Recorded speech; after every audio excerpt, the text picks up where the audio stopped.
This is Gene Bailey on the left. He's a televangelist. On the right is another televangelist, Hank Kunneman. They did this TV show called Flashpoint. It's owned and operated by Kenneth Copeland, and they kind of outlined their core beliefs about how the country should operate and what kind of plans they have for the youth, if you will. Just listen to what they have to say here. This is from March 2023, I believe. Maybe February 2023. I don't remember. You know, when we look back on Hitler, Hitler went for the youth. The enemy always goes for the youth. We must take up arms and go for our youth, arms of the truth and of godly principles. But I want you to speak to that and what you're doing there. Sure. With all your publications. Okay, so basically what they're saying is they have come up with a justification to brainwash children. They believe that people to the left of them are brainwashing kids. They're not, but okay. That's the premise they're starting with. And from that premise, they arrived at the idea that they should be brainwashing them as well, which, as a net result, ends up with nobody brainwashing children except for them. So how are they going to do it? That's the real question, right? Comic books, children's books, kids' cartoons. They've been producing these like mad lately. There's a website or a company called Brave Books. I've been reading on my Telltale Reads YouTube channel like a bunch of these. Elephants Are Not Birds is one of their books. Little Lives Matter. This is an anti-abortion book. Paws Off My Hand Cannon. It's a pro-gun book. Really. I'm talking for like 5-year-olds. Absolutely unhinged from reality. Those are the types of people we're dealing with right now. So I bring this up because I got a voicemail about it. I want to listen to what the voicemail caller had to say. Check this out. Hey, Owen. Guy Young, Brookfield, Illinois. I'm going to roll with this coconut cannon thing you're talking about. Yeah, they wrote a book at Brave Books called Paws Off My Hand Cannon or My Coconut Cannon or something. And again, I read this book. This one I actually read on my main channel. You can find all this stuff on my website, by the by. Just go to owenmorgan.com, type in hand cannon or coconut cannon or something in the search bar on my website, and this video will pop up regardless of the channel. It's a log of all of my channels. Anyways, it was this absolutely unhinged from reality book, all trying to convince children that guns are good. Dead serious. Anyway, that's what the caller is referring to. Okay, I think Dana Loesch is actually a spokesperson for the NRA. First of all, Hold on. Who wrote this book? So apparently the book was written by Dana Loesch. I didn't realize that. I appreciate you mentioning. I think Dana Loesch is actually a spokesperson for the NRA. First of all, the scenario is set up, but that's not a national thing. That would be like a war. Okay, that's not people, trying to fight crime. That's actually right. So in the book, what happened was they're all chilling, eating their mushroom cupcakes or something. Hyenas come from outside of the city, from a totally different place that's unregulated, and they come in and they stick people up with their hand cannons and steal all their cupcakes and run off. So the next time they have to split the village in half, and one half the village keeps hand cannons on them at all times, and the other half bans hand cannons. And when the hyenas come from outside, like from a different area entirely, they take all of the cupcakes from the half of the city that don't have guns, but leave the cupcakes for the ones that did have guns. There are all kinds of holes to poke in this, and I poked all of those holes in the video if you want to give it a watch. But personally, I'm an advocate for reducing the number of guns dramatically. If you consider yourself to be a responsible gun owner, fantastic. You can keep your gun in my ideal world. Just you're going to have to pay an obscene amount of money in insurance to pay out to victims of gun violence. You're also going to have to take an obscene amount of training to guarantee that you understand how to use this weapon. And you're going to have to prove that you have a safe. And maybe you'll be subjected to semi-yearly inspections to make sure that the gun, random inspections, make sure the gun is locked away in a safe. Honestly, we shouldn't have guns at all. I want to go the Australia route, but if that's the best I can get, then that's what I'll take. So that was the premise of the story. Again, if you want to hear the full breakdown, you can check it out on my main channel. But yeah, keep listening here. An actual that would be like a war. Okay, that's not people, trying to fight crime. That's actually a war. Right. So the hyenas coming in from another city would be like a war because they are not subject to Mushroom Village's laws or whatever it was. I think I agree with you on that. Set up. Okay. The second thing is about the right to bear arms. Basically, the reason, one of the number one reasons that they wanted the population be armed is because of the slave uprisings. They wanted to make sure they were armed in case the slaves rose up and went against them. So if I was involved with somebody playing that game, that's exactly what I'd say. I'd tell them. Yeah, that's true. It's they were slave patrols originally. These, the Second Amendment was designed to refer to slave patrols to make sure that these states would be able to maintain their slave population. There was this deep-seated fear that if white people ever freed black people, the black people would come back to kill them. So they could never free them because they know exactly what they did to the black people when they were slaves. And if they were in the same position, that's exactly what they would have done. Come back and taken out their old masters, if you will. So there's this deep-seated obsession in the South among white slave owners that they didn't want to ever free the slaves for fear that it would end in their death because of what they did to the slaves, which is a fear probably based in reality. If you treated people like literal property, that makes sense, but still no excuse for owning another human being. Just the logic is unhinged from reality.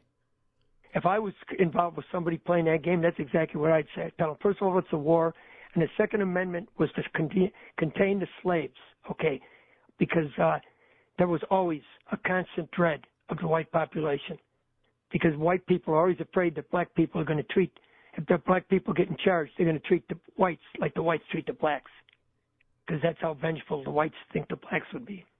Yep. Absolutely. And when an end came to slavery, there wasn't a mass incidence of, the freed black community entering their, the white people's homes in the middle of the night and killing them. That didn't really happen en masse. Like white people feared it would. The black community just wanted to be free. They just wanted to live without being under someone else's ownership. Just insane on so many levels. It's ridiculous. So anyways, yeah, you're absolutely right about the paws off my coconut cannon thing, or my paws off my cannon thing. It was in large part, the analogs that were portrayed in this book are completely ridiculous and detached from reality in every way. I got an email from John from Iowa. It was all well and good until Bongo's younger brother took a coconut cannon and went on a coconut spree through the village. That's a good point. That's something that's completely ignored in the book, You got hyenas coming in from an entirely different city or country that's unregulated by Coconut Village or whatever it is, mushroom something or other. And they're ignoring the fact that, Bongo, this guy right here, this monkey here, has a humongous heckin' cannon on his back all the time, and Bongo's little brother walks up when he's asleep, grabs it off of his nightstand, and goes on a spree. This is a real description of real things that really happen in the United States every single day. But no, we should just spread them far and wide, right? I think the largest flaw in the book really was its black and white thinking. They said, either we should have a gun in the hand of every man, woman, and child, or we can have zero guns whatsoever. There was no in-between portrayed in the book, in this children's book. Jesus, dude. You can't forget that this is a book written to convince kids that guns are good. Don't let that slip under the radar. Plus, the bad guys shouldn't have been a completely distinct animal from somewhere else. They should have been members of the village, indistinguishable from the rest. But then the story wouldn't have worked, see. It would only work if the town that these animals were from were completely outside the regulation of the rest of the town. That's why they told the story that way. Just absurd on every level. Hey, I was just curious about what you think about the slavery reparations that they want to pass through. I don't think I've heard about any bills being proposed, but I'm all for reparations. I think it'd be fantastic. The black community was promised 40 acres and a mule when they were freed and never got it. They never got it. The reason they were promised that stuff is because it's like a game of Monopoly. You know, everybody comes over here. White people build a life and were allowed to work and own property and build things and have wives and children and build generational wealth, while the black community was literal property. If it had been a game of Monopoly, it would be like the white population going around the board 16 times, buying up just about every piece of property on the board, building starports and, God, I'm used to Star Wars Monopoly, building, God, what is it called in Monopoly? Building houses and hotels on everything. And then the black population is allowed to own property, finally, and they start going around the board. There's no generational wealth because they were literally not allowed to own property up until not even that long ago. They weren't allowed to vote until not even that long ago. There are people alive today who had grandparents or even parents who were slaves, who were not allowed to own property, who were not allowed to vote, who were not allowed to sit in the white section on a bus. This isn't that far removed. It feels like it is. It's not. Okay, there were people alive today who advocated for segregation, who fought for segregation. As a matter of fact, in 1982, I have a video that I'll be talking about sometime soon. Keep a lookout on my website, owenmorgan.com, for this. But I'm going to be talking about this video from 1982, November 4th, of a grand wizard of the KKK advocating for segregation. 1982, okay? Not that long ago. Still. To begin with, I believe a slight rebuttal is in order for your opening statements or the opening statements that was made about the Klan. We are not anti-Catholic. We are not anti-Semitic. We believe That's simply untrue. They very obviously are. in the white race. We believe that at this point in time that white Americans are being treated as second-class citizens, that Is this sounding familiar? the federal laws, the civil rights laws, have created a dual system of justice in this country, a set of federal laws that protects the interest of minorities and local and state laws. But Grandin, Is this sounding familiar? These are the exact talking points Republicans are using right now. That's what I'm talking about, okay? Anyways, the point is, it wasn't even that long ago. Let's keep listening to the caller. I'm sorry, I interrupted. Reparations that they want to pass through. My calculation says that slavery was only 80 years in this country from 1783 to 1865 officially, when this country was created. Well, the country had existed for long before 1789 or 1776 or whatever. It was here for like hundreds of years. It was just under the control of other governments, technically. It wasn't until 1776 when the Revolutionary War started, and then 1789 when a new constitution was ratified, and then officially slavery ended in 1865, I think. But it didn't even, not all of the slaves were even freed until years after that, even. There are still people alive today with parents and grandparents who were slaves. And aside from all of that, despite all of that, there's still the problem of Jim Crow laws in the South literally creating a set of second-class citizens in the United States who were not allowed to, they were forced to segregate, not allowed to go to the same schools, not allowed to go to the same playgrounds or anything. Like, there was so much that they were limited from doing. Not allowed to live in the same neighborhoods, none of it. all the way up until 1965. And trust me, even after 1965, it was not easy. They had to struggle and fight and battle every step of the way.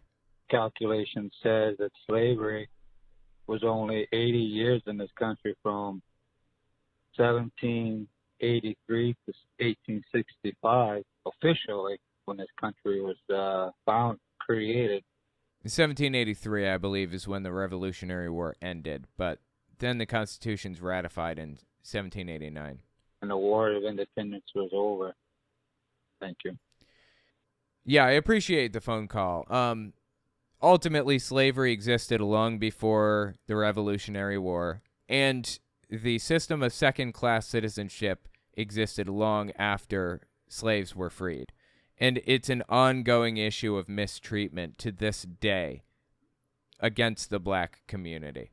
That's really the issue here. So, yeah, I do think that they should be given reparations because they built the foundation of this country and got nothing out of it, in my opinion. And they've been mistreated this entire time. So, yeah, I'm in favor of reparations personally. Let me know what you think about it in the comments. And thank you for the phone call. I appreciate that.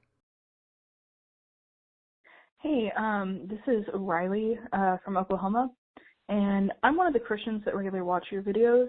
And first of all, please do not stop what you're doing.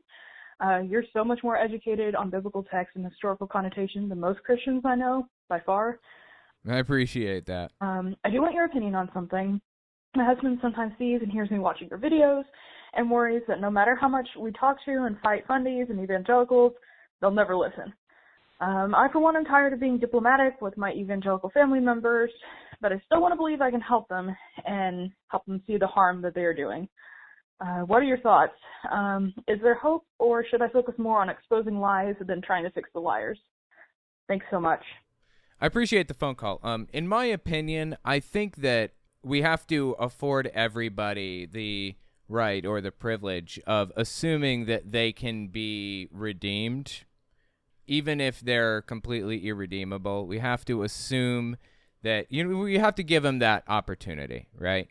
So I continue trying. Now, the reason that I do what I do is not for the evangelical nutcases who are like just dug into this position and will never find their way out. The reason I do what I do is for moderates who are listening to these nutterbutters like Kenneth Copeland and think he's onto something. If I can just pull a couple of those people away or prevent them from going down that road, I've done my job. I focus a lot on Jehovah's Witnesses, of course, because that issue is very close to me personally, having come from Jehovah's Witnesses. But yeah, that's how I feel about it. In your specific case, I don't know what your family is all about, how they feel, how deep how deep down the rabbit hole they are, if it's even possible to pull them out or what. I don't know, but I personally never give up on anybody until they give up on me. My mom has become straight up abusive, and I don't need any of that in my life, so I've walked away from it. I know family members who are still nice to me, still good people, but are deeply brainwashed. I will never give up on them. Never. I will do everything I can for them until the day I die or the day they die, because I understand that they're not bad people, and I just want to do everything I can to help, So I guess it just kind of depends on the situation and the person that you're dealing with and stuff like that. But I know it's not an easy situation.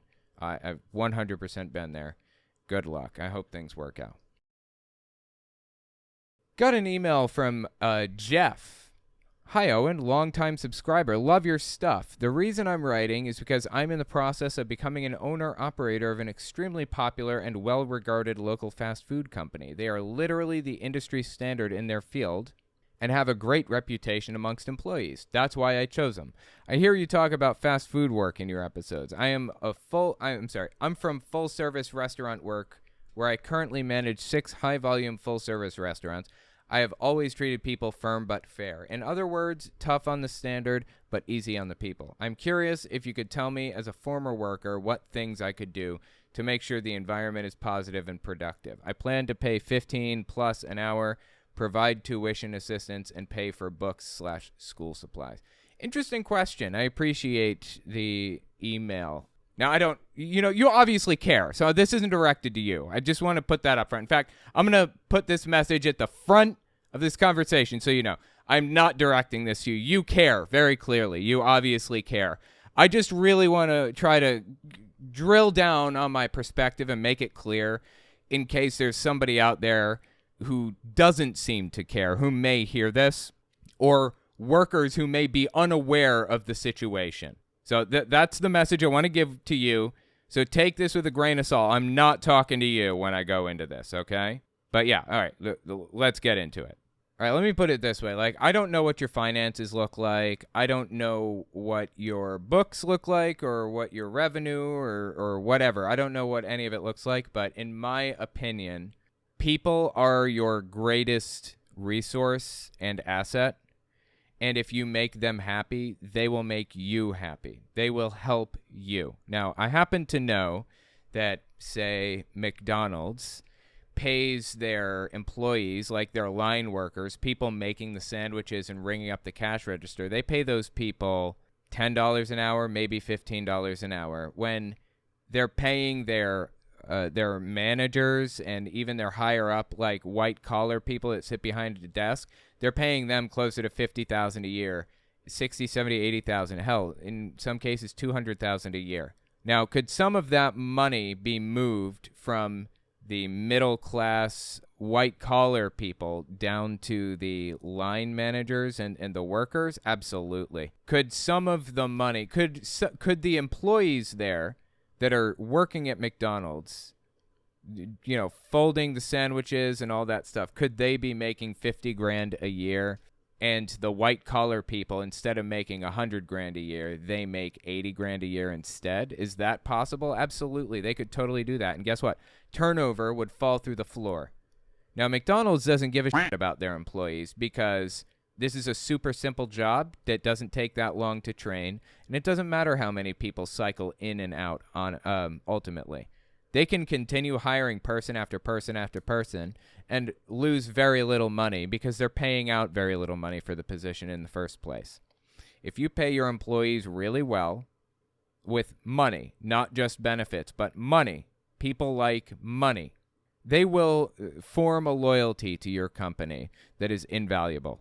In addition to all of that, you are taking minutes of people's life away. Do you know how many minutes somebody gets in their life? Let's say 14 waking hours per day, right? Because they got to sleep. And they get 7 days a week. And they get 365 days a year. And how many adult waking years do they really get? Say 18 years old all the way to, what's the life expectancy at in the U.S.? 70? So that's 52 years. So they get about 265,000 hours in their life total, ever, waking hours. That's it. That's all they get. And they're giving you 40 of those hours per week. That's 2,000 hours a year they're giving you that they are not giving to their family members. They could be at home with their kid, hanging out, watching them take their first steps, walking with them, going on a vacation and playing. They could be having a good time. They could be laying in bed with their wife. They could be watching a movie with her. They could be at their mom's deathbed instead of at your office, selling their minutes to you because they need to pay the bills. You sure as better be compensating them well for the time that they are giving to you.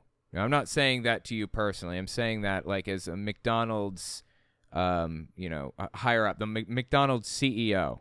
You know how much revenue McDonald's made? I'm sorry, how much profit McDonald's made last year? McDonald's made $13 billion in profits in 2022.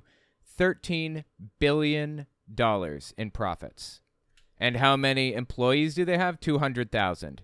That means they could give each and every employee roughly $50,000 additional dollars in addition to what they're giving them right now and still have $2 billion in profits. McDonald's is their employees.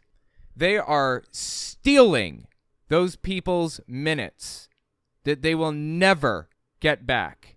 They're going to go into a grave, losing that time with their child, losing the time that they had to spend with their dying mom, with their wife, instead of allowing those people to work an honest job and work hard and make decent money, enough to live off of.